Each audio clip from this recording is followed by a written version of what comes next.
जी दोस्तों, once again welcome back at International Scholar. आज की इस वीडियो में आपसे डिस्कस करेंगे Hamad Bin Khalifa University Qatar की स्कॉलरशिप के बारे में।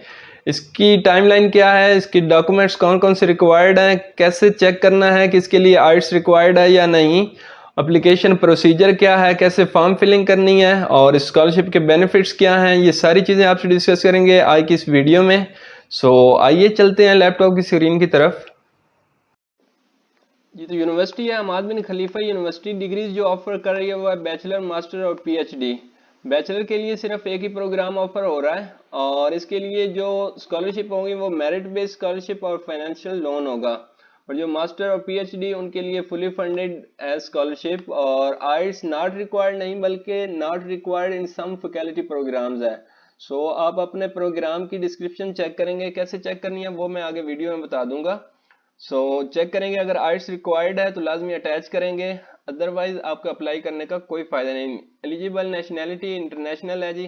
उसके बाद award country Qatar, last date 1 Feb 2024 है और इंटरव्यू कॉल आपको 3 से 4 मंथ के अंदर आ जाती है। उसके बाद जितना भी प्रोसेस होता है वो ईमेल के थ्रू ही होता है। सो ये जो सारा प्रोसेस हो रहा है ये सिर्फ एडमिशन के लिए हो रहा है। एडमिशन के बाद वो आपको मेल के थ्रू कम्युनिकेट करेंगे कि किस तरह आपने स्कॉलरशिप के लिए अप्लाई करना है। Only after confirmation of admission will the student be eligible for the HBKU scholarship. So ये सिर्फ प्रोसेस हो रहा है एडमिशन का। इसके बाद जो अप्लाई करना है स्कॉलरशिप के लिए वो आपको मेल पे रिसीव हो जाएगा। उसके बाद ये मास्टर के लिए स्टाइपेंड है 5,000 पर मंथ, अकोमोडेशन और return ticket per year. PhD के लिए 7500 स्टाइपेंड पर मंथ, अकोमोडेशन और रिटर्न टिकट पर ईयर और family accommodation is provided to married student. So next देखते हैं जी कैसे रिक्वायरमेंट्स देखनी है यूनिवर्सिटीज की। जी तो हम आ गए हमाद बिन खलीफा यूनिवर्सिटी की वेबसाइट पे। ये इधर जो फैकल्टीज ऑफर कर रहे हैं सारी इधर हैं। इधर हम देख लेते हैं जी इंजीनियरिंग की, इस पे हम क्लिक कर देंगे। इधर ये जितने भी प्रोग्राम्स हैं वो सामने आ गए। अब इधर हम ये master of science in data science and engineering, इसकी एडमिशन रिक्वायरमेंट पे क्लिक कर लेते हैं।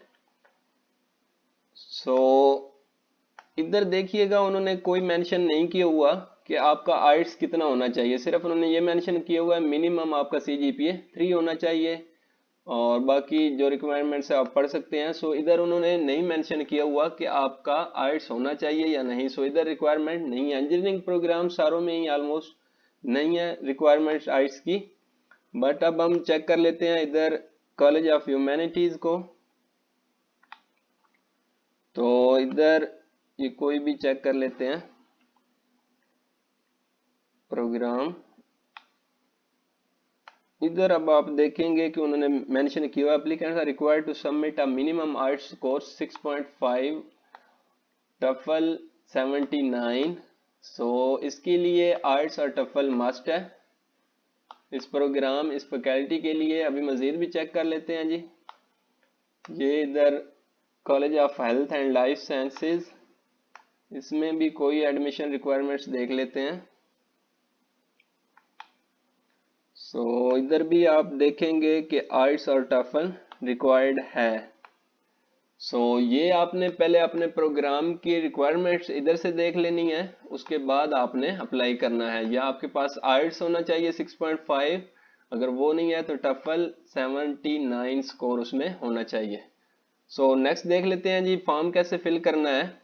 सबसे पहले इधर ही आपने क्लिक कर लेना है, ये ऊपर अप्लाई नाउ पे। इधर अब साइन इन का ऑप्शन दे रहा है बट आपका अकाउंट नहीं बना होगा तो आपने क्रिएट अकाउंट पे क्लिक कर लेना है। इधर आपने first name, last name, email address, confirmation email, date of birth, residence status में आपने इंटरनेशनल करना है। उसके बाद मोबाइल कंट्री कोड ये आपने देख लेना है। पी को जेन में रख के नीचे जाएंगे तो पाकिस्तान आपको मिल जाएगा जल्दी। नेक्स्ट इधर मोबाइल नंबर कंप्लीट कर दें। Entry term fall 2024, academic level graduate. उसके बाद इधर आपने अपना प्रोग्राम सेलेक्ट कर लेना है। उसके बाद यहाँ पे पासवर्ड लगा के आपने क्रिएट अकाउंट कर देना है। तो आपको एक ईमेल रिसीव होगी, उस ईमेल को वेरीफाई करने के बाद आप लॉगिन कर सकते हैं। सो मैं इधर डायरेक्टली लॉगिन कर रहा हूँ। जी दोस्तों, लॉगिन करने के बाद इस तरह का आपको एक फॉर्म मिलेगा। मैंने पहले से ही फिल कर दिया ताकि वीडियो ज़्यादा लंबी ना हो। सबसे पहले प्लान्स, इसमें application type international, academic program, master, इधर आपने अपनी डिग्री चूज करनी है। उसके बाद entry term fall 2024, save and continue. अब जी इधर आपने अपने सारा पर्सनल बायोडाटा देना है, first name, last name, personal email, उसके बाद home phone number, mobile phone with country code, उसके बाद are you national resident, no, उसके बाद address, country, city, permanent address, postal code, उसके बाद प्रोविंस, इमरजेंसी कॉन्टैक्ट नंबर, इसमें आप अपने किसी भी रिलेटिव का दे सकते हैं, फैमिली मेम्बर का दे सकते हैं। सो इधर आपने उनका नंबर भी देना है, एड्रेस भी देना है, सेम उसी तरह जी, country, city, province, postal code, save and continue.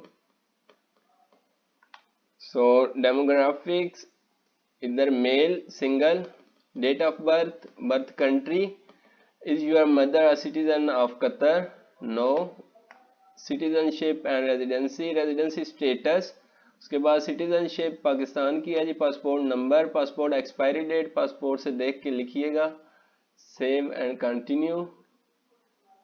उसके बाद academics, are you currently enrolled in university, no.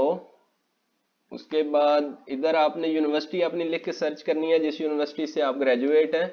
University का नाम लिखेंगे तो नीचे खुद ही आ जाएगी। तो इधर अटेंडिंग ईयर और कब जी यूनिवर्सिटी छोड़ी वो, उसके बाद ग्रेजुएटेड, यस, डिग्री कौन सी थी, बैचलर, अर्नड है या एक्सपेक्टेड है, इधर अर्न लिखा है मैंने। उसके बाद बैचलर डिग्री, मेजर कौन सा जी, मैकेनिकल इंजीनियरिंग। उसके बाद डिग्री डेट, कब डिग्री आपको मिली, यूनिवर्सिटी ग्रेडिंग स्केल। सो इधर ओवरऑल एवरेज आउट ऑफ 4 ही हमारा होता है CGPA सिस्टम। तो इधर ओवरऑल एवरेज मेंशन कर दीजिए 3.5 CGPA। Language of instruction English, degree attendance type in class थी जी। उसके बाद इधर आप देख लें जी, आइट्स मेंशन हुआ है। ये मैं किसी दूसरे अनकॉमन सब्जेक्ट में अप्लाई कर रहा हूँ तो इधर आइट्स आ रहा है। इधर आइट्स वैसे भी आएगा, आप दूसरे फॉर्म फिल कर रहे होंगे। तो अगर आपकी डिग्री के लिए रिक्वायर्ड नहीं है, आपने डिस्क्रिप्शन पहले देख ली है, तो आप इधर इसे नहीं छेड़ेंगे। अगर रिक्वायर्ड है तो आप इसे लाजमी चेक करेंगे, इधर मेंशन करेंगे। और अगर आपने आइट्स नहीं दिया हुआ तो आप एग्जाम डेट भी इधर दे सकते हैं कि इस डेट को मेरा आइट्स होने जा रहा है। और वो बाद में मेल के थ्रू आपसे पूछ भी सकते हैं कि कितने बैंड्स आए। Save and continue.